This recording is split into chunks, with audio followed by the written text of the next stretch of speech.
La brigade de répression contre la délinquance économique enquête sur le ministre de l'économie, sur Bruno Le Maire. J'avoue que quand j'ai lu cet article, quand j'ai vu son titre, j'ai été profondément choqué. Oui, le ministre de l'économie est actuellement sous les feux d'une enquête pour des problèmes économiques. Sous les feux d'une enquête pour de la délinquance économique. C'est ce qu'on va voir dans cette vidéo. En tout cas, bonjour, bienvenue dans cette vidéo de DME en direct. Comme toujours, si vous n'êtes pas abonné, je vous suggère de le faire, cliquez sur la cloche pour être prévenu lorsque je sors une nouvelle vidéo. Et tout de suite, on va aller regarder les problèmes qu'a actuellement Bruno Le Maire. Finance de campagne, une enquête vise le micro-parti de Bruno Le Maire, candidat à la primaire de la droite en 2016. Et vous allez voir, à la fin de l'article, qu'il y en a beaucoup d'autres actuellement dans le gouvernement qui ont des enquêtes aux fesses sur ce genre de choses. Depuis le 2 juin, la brigade... Moi, j'ai été surpris par le nombre. J'avais cru entendre qu'il y en avait quelques-uns, mais vous allez voir, c'est surprenant. Depuis le 2 juin, la brigade de répression de la délinquance économique, la BRDE, de la police judiciaire parisienne, vous voyez, c'est la police judiciaire quand même, cherche à établir si des dons illégaux ont été faits au micro-parti avec BLM. Ah oui, c'était le nom de son micro-parti, par contre. Avec BLM, qui avait récolté 2 millions d'euros pour la primaire de la droite en 2016. 2 millions d'euros pour une primaire. Les gars, ils récoltent quand même beaucoup d'argent. Excusez-moi, je m'arrête 2 secondes, mais... pour une primaire de la droite, quoi, pour voir qui va être candidat à la présidentielle. 2 millions d'euros. Ils récoltent bien quand même. Je sais pas, c'est peut-être les chiffres. Enfin, on me dirait aux États-Unis, ouais, évidemment, c'est facile. Mais en France, ils récoltent bien. Je sais pas qui donne, mais si vous avez un avis, dites-moi dans les commentaires, mais pas mal. Moi, je défie l'un d'entre vous de créer une entreprise qui va créer des emplois et d'arriver à récolter 2 millions d'euros. Eux, pour un micro-parti, juste pour être candidat à la primaire, et après avoir derrière le parti derrière lui pour être candidat à la présidentielle, il a 2 millions d'euros. Vous essayez de créer une entreprise avec des emplois, essayez de récolter comme ça 2 millions d'euros de dons. Paraît compliqué,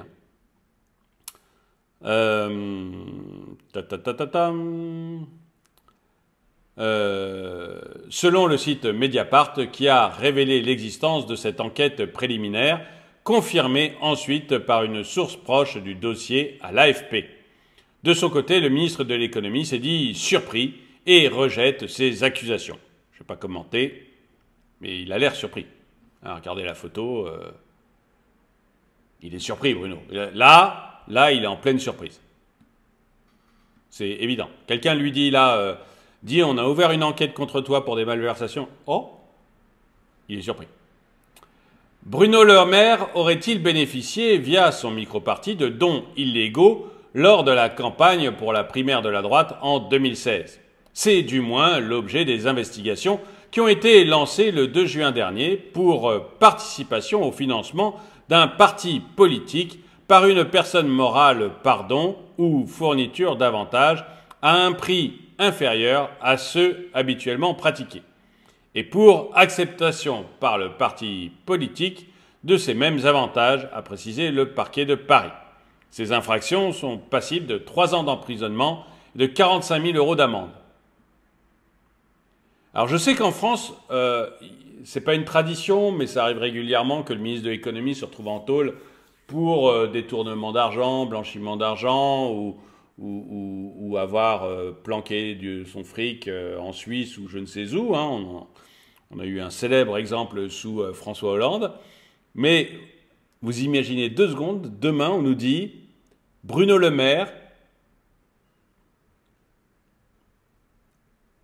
part pour 3 ans en prison et paye 45 000 € d'amende pour financement illégal de son micro-parti, pour avoir accepté des dons illégaux. Notre ministre de l'économie. Bon, déjà, on ne peut pas dire qu'on trouve que ce soit un génie, mais en tout cas sur cette chaîne, mais Là, ça serait quand même chaud, quoi.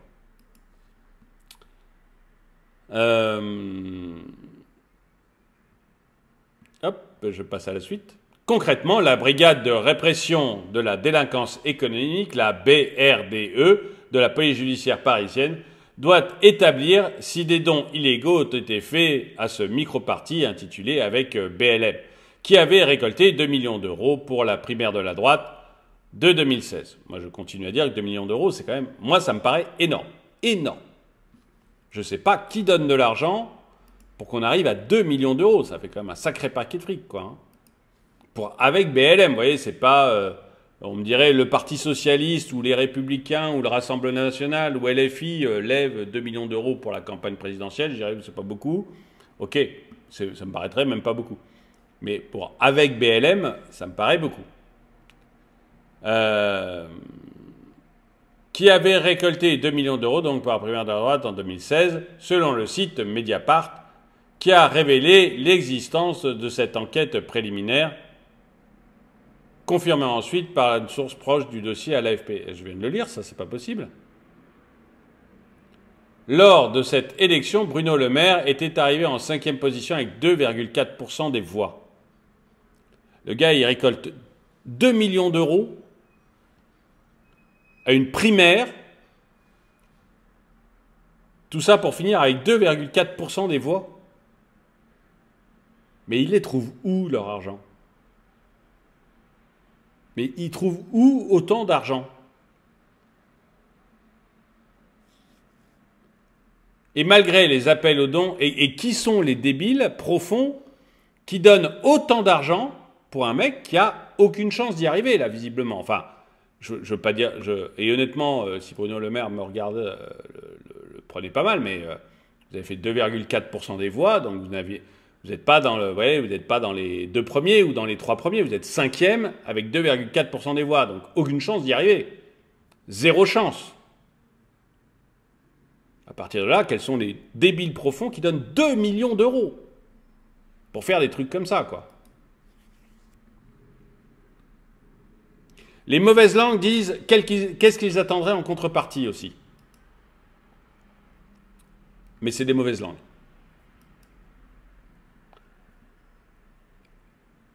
Et malgré des appels aux dons, il avait par la suite eu du mal à éponger ses dettes pour ce micro-parti mis en sommeil après les échéances électorales. Donc non seulement il reçoit 2 millions d'euros, mais ça ne suffit pas pour faire fonctionner un micro-parti qui va vous donner 2,4% des voix à une élection interne. Parce que là, on parle quand même d'une élection où ce n'est pas les LFI qui sont allés voter, quoi. C'est uniquement des gars de ton parti politique. Tu as obtenu 2,4% des voix, ce qui fait déjà marrer tout le monde. Excuse-moi, mais c'est vrai. Mais il t'a fallu en plus de 2 millions d'euros pour arriver à ce résultat.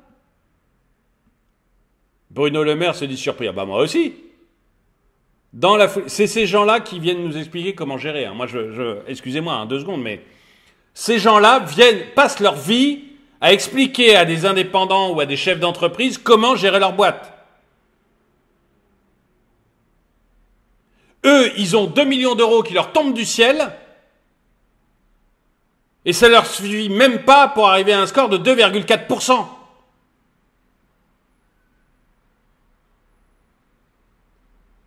Et ils viennent nous expliquer comment il faut gérer. Ils viennent nous expliquer comment fonctionner. Et en plus, ils ont après les cordons de la bourse, parce que on pourrait dire, le gars, il n'a pas été foutu de gérer les 2,4 millions d'euros de son micro-parti, qui a quasiment fait un score, on dirait, il n'y a qu'Anne Hidalgo qui fait des scores de 2,4% au présidentiel, quoi. Lui, c'est même pas à la présidentielle, mais qui fait un score de nain. Il n'a pas été foutu de gérer 2 millions d'euros dans son micro-parti pour arriver à un score merdique, mais on lui donne les finances de la France. On lui donne les finances du pays entier. Tu m'étonnes qu'on s'en soit là. Je sais pas, moi je serais président, la première chose que je regarderais sur mon ministre de l'économie, c'est est-ce qu'il est capable de gérer? Est-ce qu'il a géré une ville? Est-ce que ça a bien marché? Est-ce qu'il a géré un micro-parti? Est-ce que ça a bien marché? Ou est-ce que c'est un mec qui rembourse pas ses dettes?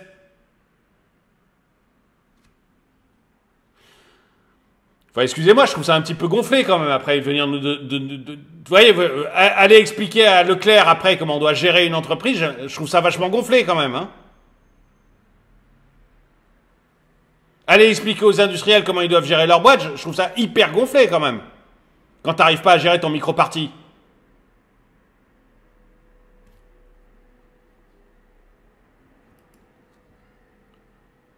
Dans la foulée, et qu'en plus il y a des soupçons, enfin bon, les soupçons, voilà, c'est des soupçons, on va pas dire qu'il est coupable, on va pas, hein. Mais voilà, il y a quand même aussi des soupçons de fraude.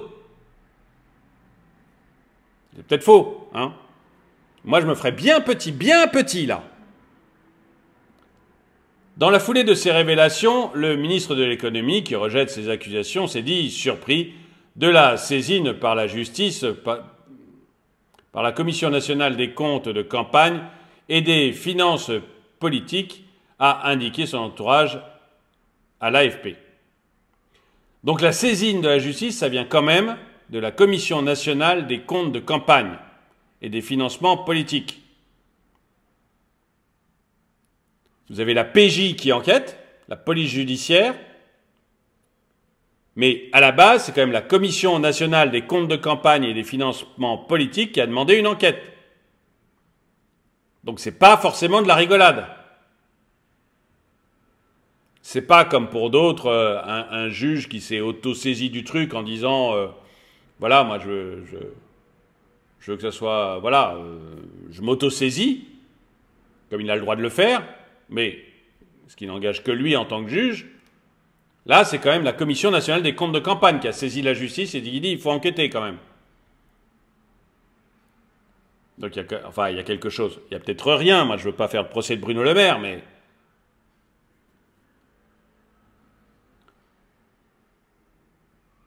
la CNC-CFP avait en effet validé les comptes de l'association BLM sans réserve par courrier en date du 21 novembre 2022. Alors pourquoi ils ont changé d'avis? Lequel indique, toujours selon la même source, que les comptes ne laissent apparaître ni périmètre incomplet ni incohérence manifeste. C'est en contradiction, moi. Enfin bon. Pourtant, les enquêteurs ont dans le viseur des factures de prestataires non réglées. Bruno Le Maire, viens nous expliquer comment gérer une entreprise. Va expliquer à Leclerc, va expliquer aux industriels, viens m'expliquer à moi, indépendant, comment gérer une entreprise. Quand toi, tu ne payes pas tes prestataires. Sur un micro-parti où tu as 2 millions qui tombent en subvention. Mediapart précise que sur plus d'une dizaine de prestataires non payés, les plus grosses dettes annulées émanent de 2 spécialistes de la communication politique, Experian et Catch Digital Strategy, qui ont fait un grand boulot, puisque tu as fait 2,4% des voix, c'est visiblement des vrais spécialistes de la commission politique, hein, qui savent bien leur métier. Mais ils ont annulé leur facture. Ils se sont dit, non mais Bruno, écoute, on t'aime bien, on annule la facture.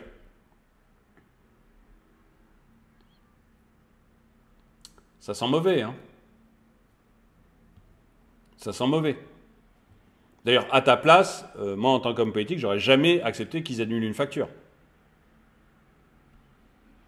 Interrogé par le CNC, parce que c'est quand même, tu vois, c'est tout de suite suspect.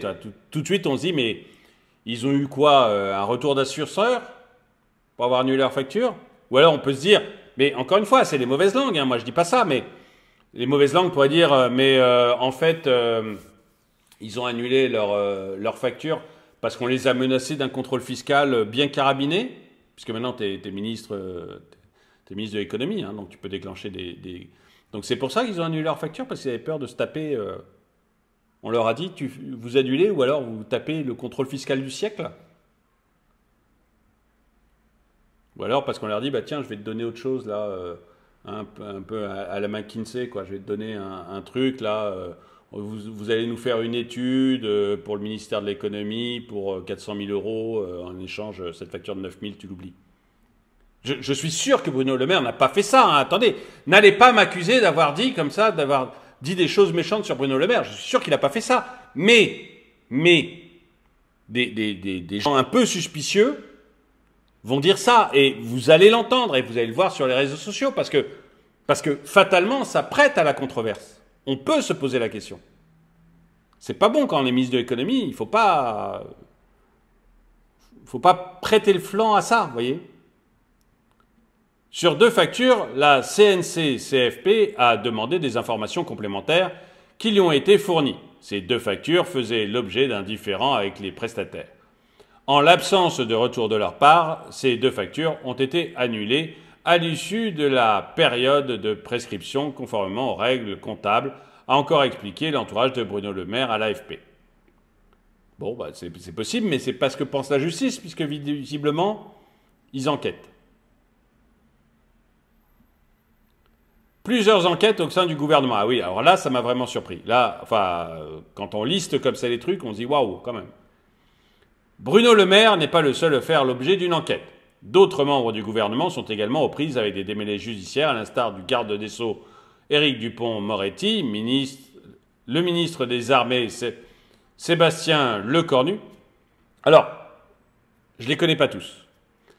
Éric Dupond-Moretti, l'enquête que je connais, dont j'ai entendu parler, de loin, ça ressemble plus à un règlement de compte des juges qui veulent le faire tomber, de certains juges qui veulent le faire tomber, qu'autre chose. Comme ça, à l'oreille. Pourtant, j'aime pas particulièrement Éric Dupond-Moretti, mais comme ça, à l'oreille, à la lecture, des trucs que j'ai pu lire, ça ressemblait plus à un règlement de compte à hockey choral. Voilà. Le ministre des Armées, Sébastien Lecornu, ça je ne sais pas ce qui lui arrive, ou encore le secrétaire d'État général à l'Élysée, Alexis Collère. Allons-y carrément, il n'y a pas de... Le ministre du Travail, Olivier Dussopt, sera notamment jugé du 27 au 30 novembre prochain pour favoritisme, soupçonné d'avoir arrangé l'attribution d'un marché public daté de 2009-2010 au groupe de traitement de l'eau SOR lorsqu'il était maire d'Annonay. Et voilà, mais c'est le problème, tu vois, Bruno Le Maire.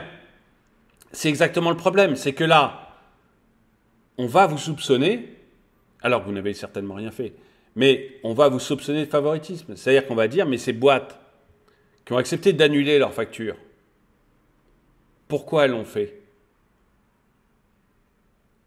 Est-ce qu'elles l'ont fait en échange d'un favoritisme, en échange d'un marché qui leur aurait été donné dans l'État, quelque part, dans un ministère?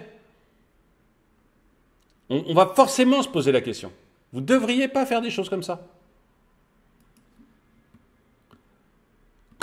Dites-moi dans les commentaires si vous posez la question. Quant au président de la République, oui, parce que tout le monde y... Mais alors, tout le monde y est, mais alors jusqu'au cou, il y a chacun sa petite affaire, là. Au président de la République, ses comptes de campagne électorale intéressent aussi la justice. 2 informations judiciaires ont été ouvertes par le parquet national financier sur des soupçons de financement illégal de ces campagnes et sur les liens entre des proches du président et des membres du cabinet de conseil McKinsey. Oh, on revoit McKinsey, dis donc. Et des membres du cabinet de conseil McKinsey qui auraient pu œuvrer gratuitement lors de la campagne présidentielle de 2017. Et là aussi, Monsieur le Président, vous voyez, ça crée des soupçons. Tiens, McKinsey a bossé gratuitement pour vous pendant la campagne présidentielle. Et puis après, on s'est aperçu de tout ce qu'ils ont eu comme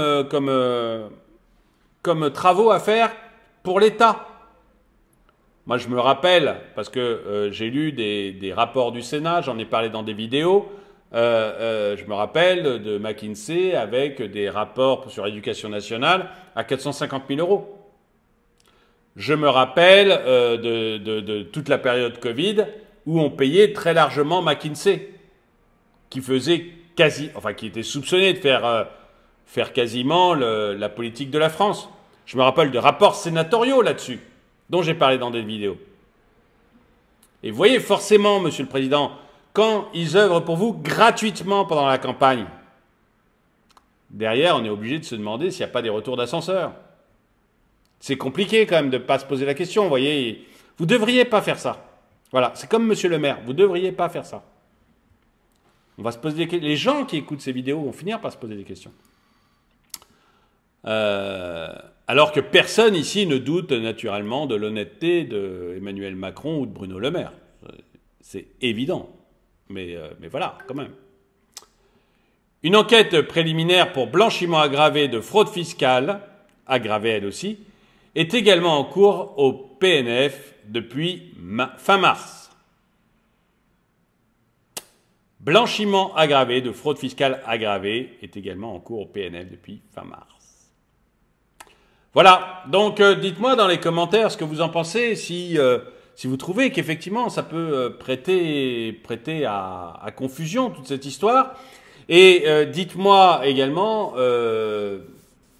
si vous trouvez normal, finalement, que des gens comme ça, puisqu'on voit que le président de la République est quand même soupçonné par le PNF, que le ministre de l'économie, lui, c'est pas le PNF, lui, c'est carrément la commission des comptes de campagne qui a demandé à la justice d'enquêter. Et c'est la PJ qui s'en occupe. Est-ce que vous trouvez que ces gens peuvent venir nous dire comment gérer notre argent?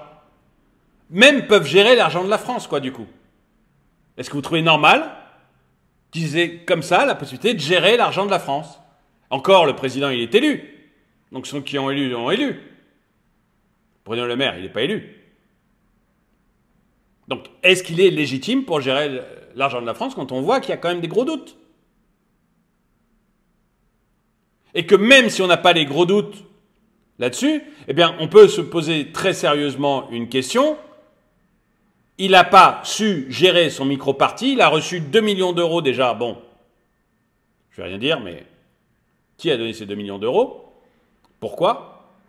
Mais il les a reçus. Et ça n'a pas suffi pour payer ses comptes de campagne pour une primaire où il a fait 2,4%. 2 millions d'euros. Alors que nous, on galère comme des chiens pour trouver un peu d'argent pour pouvoir faire une entreprise.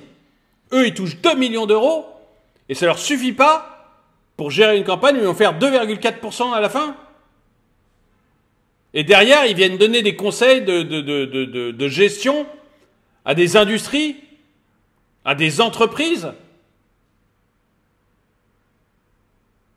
à des indépendants.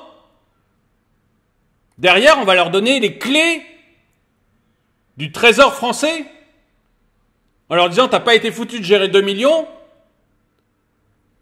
mais le budget de la France est 3 000 milliards de dettes, il ne devrait pas y avoir de problème. »